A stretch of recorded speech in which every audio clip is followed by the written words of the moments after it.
Hi everyone.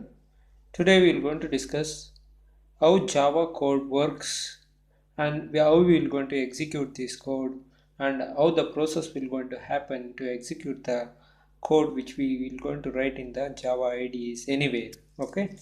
So first thing is we have to create a Java ecosystem. Very important thing we need to understand here very clearly. So we have to create a Java ecosystem. Very important. What is this Java ecosystem is nothing but we have to install JDK and JRE. Again it consists of JVM, again JIT, just in time. So these are all the very important thing, plus libraries. So these are the libraries are which are very important, so that we can able to execute the program. JDK stands for Java Development Kit, Java Runtime Environment. Again JVM stands for Java Virtual Machine. Again just in time JIT libraries. Here you can able to see the small piece of code. So I have given the name, that is class name is simple. Again here you can able to see this is your main method. Again we are executing the code hello Java, like that. So how this code works when you do the compilation, when you compile the program. So if you want to execute the means, so whatever the code you have written, that is high level language. Nothing but English is an high level language. Human can able to understand that one. But system cannot able to understand here. Computer cannot able to understand. Computer can able to understand only instructions. Only instruction it can able to understand. So what we have to do for this? So nothing but what? So finally instructions are like machine language. Machine language. If whatever the code we have written, everything has to be converted into machine language, then only the machine can able to understand. Finally we can able to get the answer. Nothing but output. So that this is actually, we can able to see here, this is actually this code, we will call it as a source code. This code, Java code, whatever the things we have written, class simple, public static void main with checks arguments and system.out.println, hello Java. So whatever the things we have writing inside the class within the main, so everything we will call it as a source code. So source code have an extension that is called it as class name simple.java. Okay, like this it will going to have a class name, so it must be associated with the class name. So this is very important.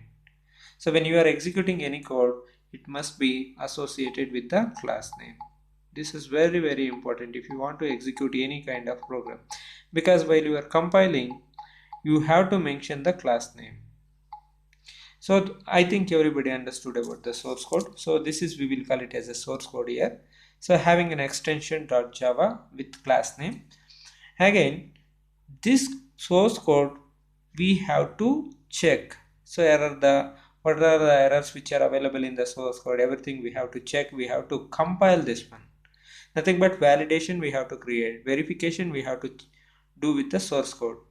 So that is the reason why we will going to use the compiler, where this compiler is available in the JDK. You need to understand here, in the JDK it is available.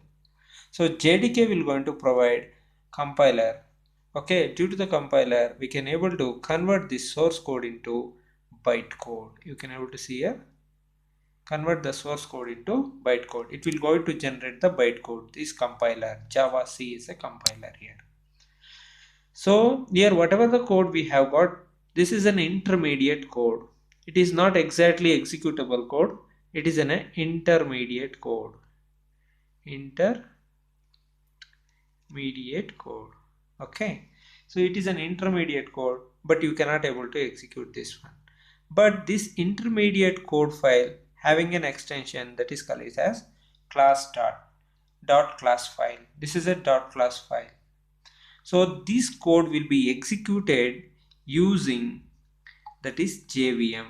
You can able to see here JVM.